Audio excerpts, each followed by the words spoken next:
Mothers of Exceptional Children Beyond the Journey podcast is a heartwarming and inspiring podcast that delves into the unique experiences and stories of mothers who are raising exceptional children.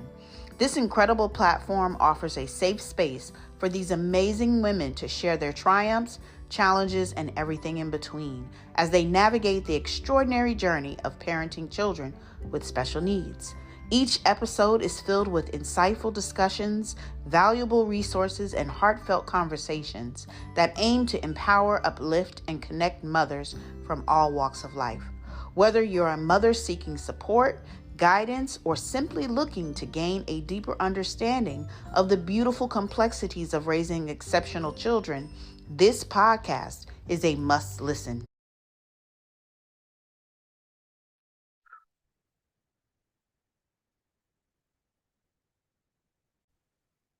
Welcome, everyone. Welcome to another episode of Mothers of Exceptional Children Beyond the Journey podcast.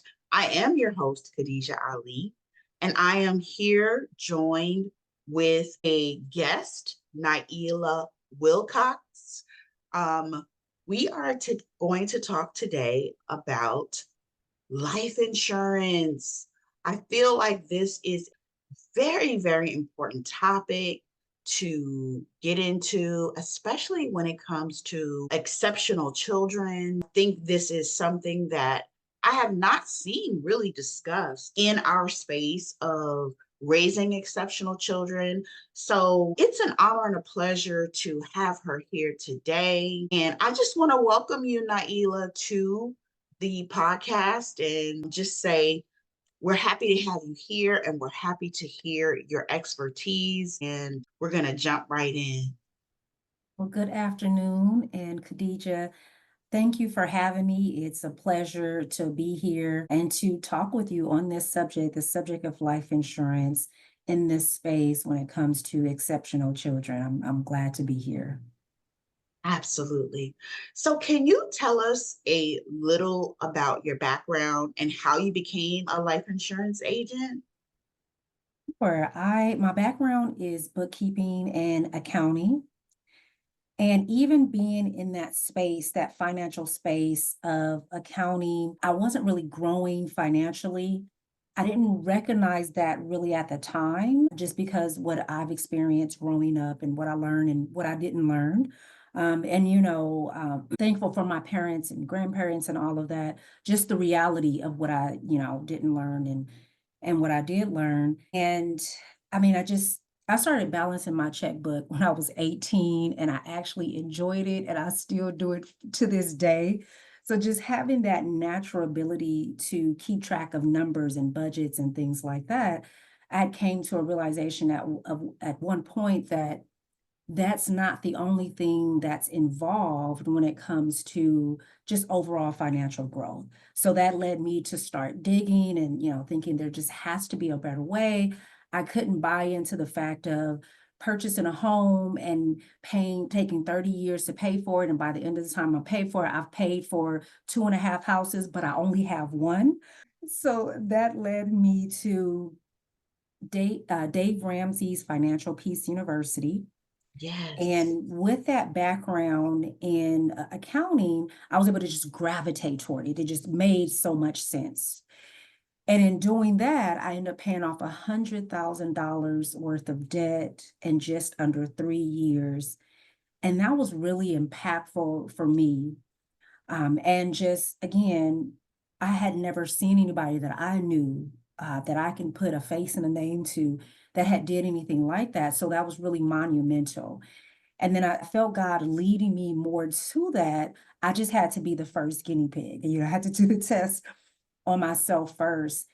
And even after I took that Dave Ramsey's Financial Peace at University, I did the master coach training because people started asking me, hey, I see that you're doing something different and something seems to be working. What are you doing? So I started helping other people with their finances. And then I had, multiple people say to me like, oh, you should do life insurance, add that into what you're doing because it fits in very well. And I was like, no, I should not, because of my perception and my understanding of life insurance at that time. So after being said so many times, I said, okay, God, what are you saying to me? And so started, to meditate on that and just really listen to God's guidance on that.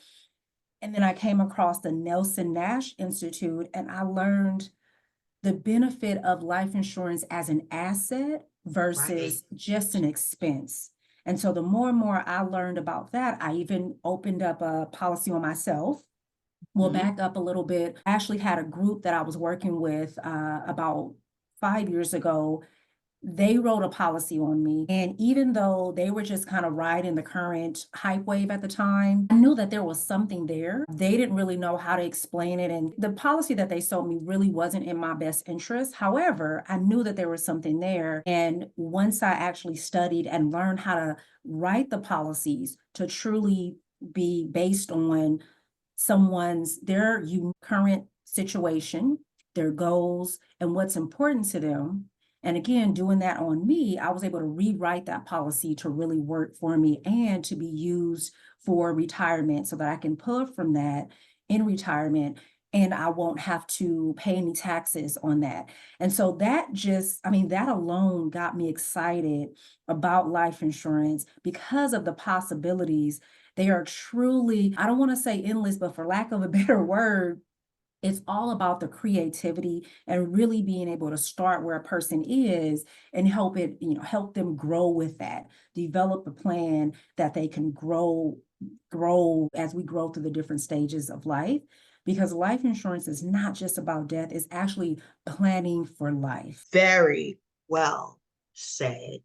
Very well said.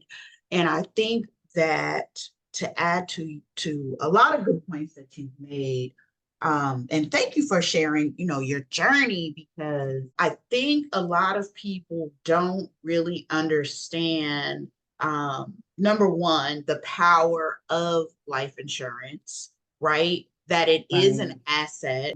I don't think people understand that, if you're really interested in, and these are such buzzwords that I kind of cringe, but I don't have any new words to put in there for them yet. But if you have children, right, and you are thinking about, okay, what happens to my children when I'm gone?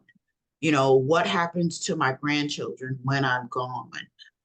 How can I secure a nest egg for them, when I'm no longer here and while I'm here, right? Because Right. also explain that it's an asset, right? And what I got from that is this is something that you can use as a tool while you're even still here. So, just like briefly, can you explain exactly what life insurance is? Because maybe a lot of people don't understand or have a full understanding. I know life insurance to be like, okay, you put a policy on yourself. If something happens, there's money for burial. And I know there's more to it. Right, right. So the general of what you said, like what people kind of already know is that general concept of you put a policy in yourself, and when someone passes and they have a policy, funds go to their beneficiaries, right?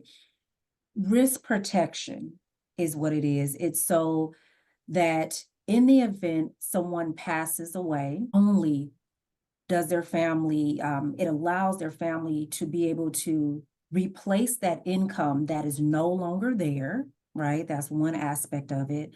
It also will cover those end of life expenses so that whoever, the family that's left behind, they don't have to worry about where am I going to get the money from to manage? Because in most cases, there's not just this pool of funds available for if someone passes away. Now, if someone already has something like that in place, great. If it's set up, if it's set up to benefit the people who, are left behind, great. Yet for most people, again, there's not that fund set aside already, especially when you're talking about a young family. They haven't generated those funds yet, right? So that's where life insurance comes into place. It's that risk protection so that if something happens to someone too soon, then they can continue, they can pick up the pieces of their heart and their mind. They can take that time necessary to just grieve and celebrate their loved one's life and continue to move forward with life as they know it and continue to have that same, lifestyle that they had prior. So that's that, if someone passes away, then the living aspect is if someone doesn't pass away, they're hurt and they're not able to bring in that income that they brought in before, or they have medical expenses because of whatever they're hurt from, right? Then there are certain living benefits that can kick in at that time for certain policies to help the family during that time until the breadwinner is able to get back to work and get back into to bringing in income. Is Wow. that a Yeah, question? no, that's Okay. really, really good because I would have never thought that that would be considered a life insurance policy or that that's an aspect of life insurance policies. The living aspect part, or something happens, the primary breadwinner becomes incapacitated, the income is reduced or lost Right, even, right. and then here's this policy that can kick in that can compensate and carry your family through until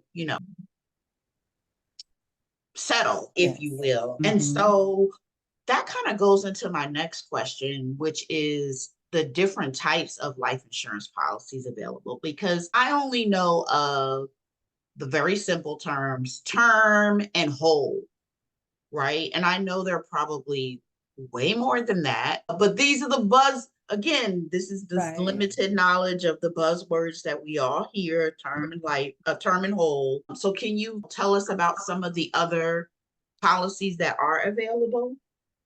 Absolutely. So when it comes to life insurance, there are different flavors, but they're the two main ones. Usually all of the different flavors will kind of fall under those two main categories, term and whole life. Now, you do have a somewhat of a third category, but it's like a not all the way life insurance, which is called accidental death and dismemberment. And the Okay. reason why I said it's a separate category is because that really only covers if the death is from accident, any type of accident, right? A tree accidentally falling on someone's home, someone gets into an actual car accident. But if it's from natural causes, it doesn't pay out because that's not an accident. And so I think that sometimes people can get confused on what's actually covered when it comes to their policy. And so that's where understanding the different categories or just really overall understanding what the policy covers is the best thing to know whether or not that policy works for someone. So the two main ones, like you said, term and whole life. When it comes to the way I like to describe it is to help people think about renting versus purchasing a home. Right. So when we rent, we are covered, right? As long as we pay that rent, we're covered. Yet we know rent does go up over time. When we purchase a home, we're making payments every month towards something that we're going to outright buy. Whatever the term of the payments are, that's something that we come up with at the time that we purchase it, or if we refinance or whatever the case may be, but we're purchasing an asset. And that payment doesn't go up unless we renegotiate or what have you, but that payment doesn't go up. And we also have the option of paying it off. So when we're looking at term, it's like that renting, right? As long as you're making those payments for that term policy, you're covered. But it will be a time, depending on whatever the term, whether it's 10-year, 15-year, 20-year, 30-year, those are kind of the main ones. At the time when that term ends, that policy, the premium on that policy will go up. Way up. Absolutely. And so then when it comes to whole life, it's whatever that premium is, and you make that monthly payment either for until like age 100, 121. There's some where you can pay it off in 20 years. There's some where you can pay it a one lump sum. It just really depends on how that policy is written at the time that it's written. But there's various options out there paying that off. When it comes to term, it's great for a large amount of coverage for a short amount of time.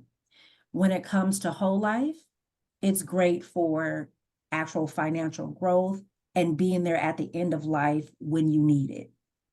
And so neither is good or bad. There's no one that's better than the other. It's all about what someone needs there at the time that they get a policy. Right, right. Ooh, yes, I'm so glad we're doing this today because I know so many families who have one parent. I was married very young and started growing my family pretty fast and never really thought about life insurance until my then husband, my first husband, decided he was going to become a. And that was the only time that it really came to my mind that we needed life insurance. Like I had never really thought about it before, but he was going into what this very dangerous job that I thought. And I said, hey, if you're going to do this, I need you to have life insurance. And so he made sure that he had the life insurance policy in place. And what's interesting is that life did happen. He didn't pass away from the job. He wound up getting, ill and subsequently passing from colon cancer. And so that insurance policy came in handy because I had been a stay-at-home mom for all of that time. The income that was coming in from, him working. And then another time I thought about getting a life insurance policy was, well, he's gone. I'm the only one left. I need to make sure I have something in place. And so I purchased I don't even know. I want to say it's a 25-year, but I feel like it's coming up very soon because when I saw the pay schedule for like where it's going to for the monthly, it's going from like $23 to I want to say it's $500 a month, which I wasn't thinking about back then about this term policy is going to jump to this crazy amount. But it brings me to this point, right? These were the only times that I thought about it. I never a policy for any of my children, and especially for my child that I have with exceptional needs, special needs. And so, going into how we even met, when you gave the presentation about being able to get a policy for your child, I think up until for a certain amount of money that was affordable, up until the age of what was it, 25? Yes, 25, from 0 to 25. Yeah, that it literally crossed my mind in that moment that I didn't have a plan, for her. And so, I guess my next question is how can life insurance address this unique challenge of having a child with exceptional needs or special needs? And we're going to talk about what happened with my policy a little bit later. But as a life insurance agency, do you see any challenges with parents, whether their child is exceptional or not? Do you see any challenges that they face when it comes to planning for their financial future with their children? Before I answer that question, I do want to say, my heart does go out to you with your first husband. And I'm just so glad that you did think about that. And because that story could have been a lot different, right? Mm-hmm. And so when I hear things like that, it's comforting to know that there are certain things that can trigger people to think about it and put something into place, because that is huge and that is necessary. And having these type of conversations help as well. So to your question about, how can life insurance help, especially when it comes to situations where there's, exceptional children in the family, or no, you said what challenges do we Yeah, see? what specific challenges, if any, maybe Yes. yeah. So one of the challenges that I've seen is that when someone is, so with any adult or any child that becomes 18, and when they become an adult, they have to sign for the policy themselves, even if their parents own the policy and are paying for the policy. They have to be considered in a mental state where they understand exactly what's going on and they can say, yes, they do want to get life insurance. So when it comes to a child who is now 18 with exceptional needs, their age may be 18, but their mental capacity may not Right. be. Correct. So even if they have no other health issues, right? That just that alone will make it impossible for them to sign for their own policy. And so if they're not able to sign for their own policy and they don't have a policy already in place, then that makes it, they won't be able to get a policy. Right. Right. Yeah, so that's the main challenge that I have seen. The second challenge would be once a child is diagnosed, Mhm. then policies are either rated or they get declined. And with the rating, it just depends on the level of exceptionalism. That is a challenge. Yeah. And this is important for people to know, like just to be educated on it so that you can look into alternative things, because in Yes. my case, that's exactly what happened. I wasn't thinking that there would be a barrier because her mental capacity, in question. I'm thinking, well, I have custody of her. I can just sign for her. It will be no problem. Right. Right. Not thinking, before 18, this is very important to at least look into, Right. as soon as possible. Honestly, like Mm, if you're listening to this as a mother or a parent of a child with exceptional needs, please think about this now so that you can start to make different choices. Because one of the questions that you asked me, after we found out was, well, what do you have in place for her? Do you have something in place for her, in the place of this? Right. And I said, yeah, I have this account, that's set up for her. I and I appreciate that, right? Because that goes back to the point of when we're thinking about our money, we're thinking about building assets, especially when you have a child with special needs, you have to think about how you can set them up and make sure that they're good. So, can you discuss the importance of setting up a special needs trust? And is there a way for life insurance to support having a special needs trust? Like, is there some possibility there? Because I know it depends on the rating and but let's say that a parent with a child with special needs was able to get a policy.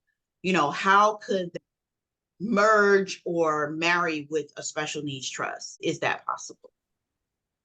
I want to break down that into two parts. And the first part focusing on although those we face those challenges when it comes to writing policies on children with exceptional needs, there is still hope. And so when you mention starting as young as possible, that is, I mean, that is, what I preach and I Mhm. scream to the top of my lungs, shout from the mountaintops, because so there's two specific things that people can look into when it comes to this scenario. And so one is if there is for parents can get a policy on themselves and they can get a child rider. With a child rider, and you would want it to be a convertible child rider, but I'll break that down in just a bit. So, but with a child rider, you can get that on children who is your child, right? You can get that without there being any medical exams or questions or anything like that. It's just a child rider, and it's minimal coverage. It's usually between like 10 to 20,000 worth of coverage. However, that's a starting point to be able to Something get is better than nothing. exactly to be Mhm. able to get coverage on that child with exceptional needs. Now, when Right. it's convertible term rider, then that means that it can be converted into whole life without having to answer any medical questions. And so that is one of those ways that it can be done. And again, the child would have to be under 18 in order to be on the adult's policy as a child rider. Right. The neat thing about that is that both parents could actually get that. So that you can double the coverage for the Oh, children. so then you Mhm. could technically have that 20,000 if it was Yes. that minimum policy. That's good to know. Okay. Right. And so if that's 20,000 two times and you have 40,000 on that Right. child. So that's one consideration. The other is the the main company that I work with, and that's why I really like working with this company because it's a fraternal financial company. So it's Mhm. really member-based, community-based. And they have a program for people who already have policies or our policyholders are called members instead of clients. And so when I say member, I mean those people who have policies with the company. For someone who already has a policy with a company, there's a newborn program to where if that person has a newborn, we can sign them up at age 0. Right? I think it's within like 3 months of them being born or something like that. I can always get the details and provide that to you. But essentially, you can sign them up. And even if they happen to pass away within 5 days of being born, then that policy will pay out. So Mhm. that's another aspect to say if the child is born with exceptional needs, they're already covered because they're under Right. that newborn program. Wow. So those are two considerations when we talk about, hey, is there still hope? Are there ways that we can get children who have exceptional needs covered? And yes, there are. Yes. And so now the second part of the special needs trust, the two would go hand in hand because the special needs trust, that's essentially set up so that if a child with special needs is passed down assets that go in the special needs trust, and then, if their parent or whoever's providing care for them happens to pass away, and so then they have this special needs trust, and now they are eligible for any type of aid, whether it be federal or local, then that protects them to still be able to have those assets and that not count against them for that aid. Yes. Right. Very important. Absolutely. And so the life insurance that they have on themselves, that's one thing because that really can provide options for them for living benefits, again, depending on how it's designed, or at the very least, that can provide them to be able to be celebrated at the end of life. And whoever is going to be handling their end of life expenses can really just focus on doing that and celebrating their life without the worry of where am I going to get the finances to do all this. Right. Right. Wow. Wow. So I guess another quick question is, could a life insurance be written? Could a life insurance policy, what am I trying to ask?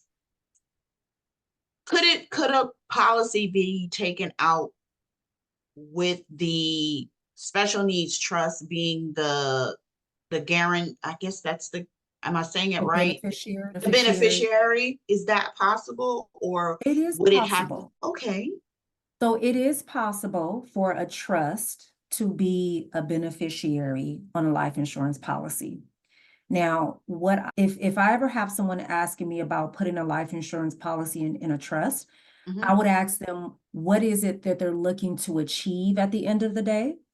Because it may not be necessarily needed to put that in a trust. And here's why, what I mean by that. Most people who put things in a trust is because they're looking to, for whatever's in that trust, to go to whomever they would like it to go to. For instance, for example, in the case of a home, you can't put a beneficiary on a home. So when someone passes, a home has to go to probate.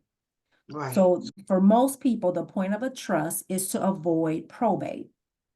With life insurance, because there is a beneficiary on it, it Hmm. automatically avoids probate. Now, if and proceeds from a life insurance policy are not considered inheritance, and that's why there's no taxes that are Right. associated with. And so when it's the case of I just want to make sure that it goes to whom I want it to go to, then that's what that beneficiary is for. Now, if for some reason there is some type of aid or something like that, that they look at the proceeds from life insurance company to consider whether or not they would approve the aid going to someone, then that would be a case where, yes, let's go ahead and put it into a special needs trust. Hmm. Hmm. Mhm. Oh, that's so good. You don't even know how good that is. Deliciously good, right? Because sometimes we think we don't have choices, or we don't Right. really know that, okay, life insurance may, it's not a tax liability, right? But Mhm. it may count against maybe some kind of a program or assistance Right. if they see that you have this money in the bank, right? So Right. it at Mhm. least gives you the option of, okay, how can I set this up? I have options now. Absolutely. Absolutely. And And the I'm main back thing here in the about it, amen corner because I'm like, yep, I got that life insurance. Nobody came and said, okay, you need to pay, 30% right. tax on this. And, Exactly. I was able to use it, to take care of my 5 children.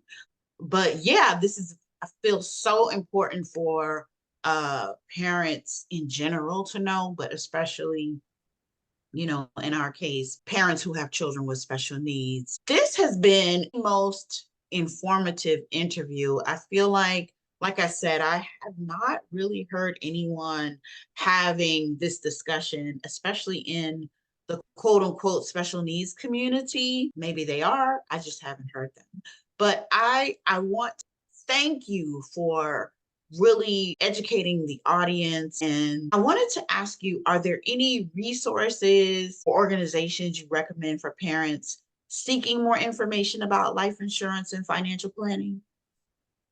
Yeah, so there is a website called Policy Genius.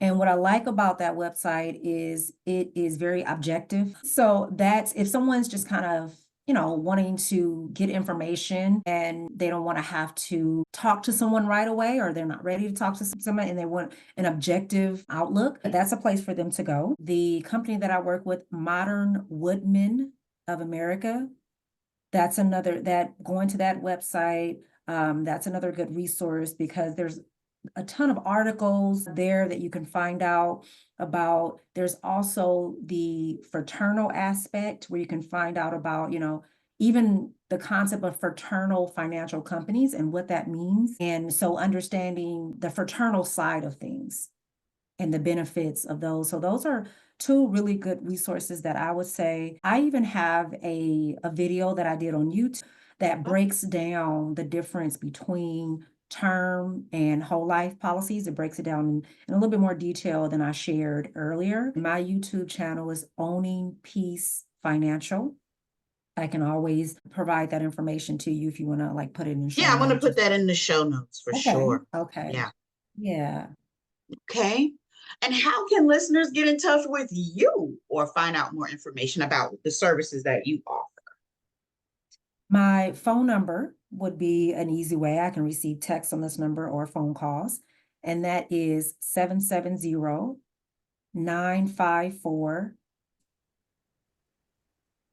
Okay. And so that's my email address and my phone number. If you go to modernwoodmen.org and you look under Find a Rep, you can put in my name there, Nieleh Wilcots, NIELEHWILCOTS. And that'll pull up my page. We'll have my LinkedIn on there as well, my phone number, and my email address. Awesome. Awesome. And we will definitely put all of this in the show notes for our listeners. So, is there anything else you'd like to add or any final advice for our listeners today?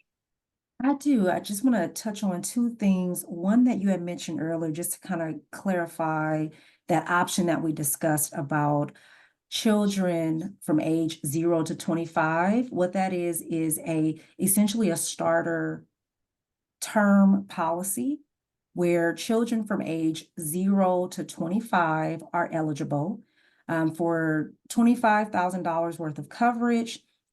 That will take them into age 30, and it can be convertible into whole life without answering any type of medical questions for up to $50,000. And that option is only $5 a month. So that is a great way to lock in insurability, because as we get older, if they develop any type of ailment or health issues, then they're already covered. And we know that as we grow up, we can even make decisions that can have a negative impact on our ability to get life insurance. Yes. And so, if it happens to be that case, they're already covered. So that's getting them started. Awesome. Awesome. And then Oh, the second thing is, whenever you're looking into life insurance, have an idea of when you're going to talk with a representative, know what you want to get, the amount of coverage, what you want it for. If you wanted to cover a mortgage, if you wanted to your adult children to be able to take off 3 weeks, just know what you want life insurance to do for you. Kind of have some things mhm. even written out, I would recommend, so that you go in with the plan of, what you want, so that you'll be able to vocalize that, because that can really help put together a plan that's tailored to you. Great sound advice, right? Um, that's a really good one. Because sometimes you're not thinking about um what your loved one is going to have to deal with, you know, putting your arrangements together, right? And what they're going to need to sustain themselves at minimum, putting you away in the way that you may have requested. And then, what happens after that? So, thank you for putting that point in, because we really do, I think, need to think about think about stuff like in a step by step kind of way. I mean that's what's coming up for me around that. So yeah, that's a very very good point that you've made. And I would just again, I thank you so much for being here. You have shared a lot of information that prayerfully will be helpful to parents of special needs children, exceptional children, we like to call them, but parents and people in general. And I just want to thank you for sharing yourself here with us today. I really appreciate it. Absolutely. You are welcome. And again, I appreciate the opportunity to be able to share. That is what this is all about. And I really, I pray that that bless someone today, Yeah, and give, someone some direction to go in. absolutely. Absolutely. Well, everyone, this has been another episode of Beyond the Journey podcast. Thank you so much for joining us, and we will see you on our next episode. Take care. Thank you so much for tuning in today. And I'm genuinely excited to have you as a part of our Beyond the Journey community. Together, we can make a difference in the lives of exceptional children, one story at a time. I'll see you next time.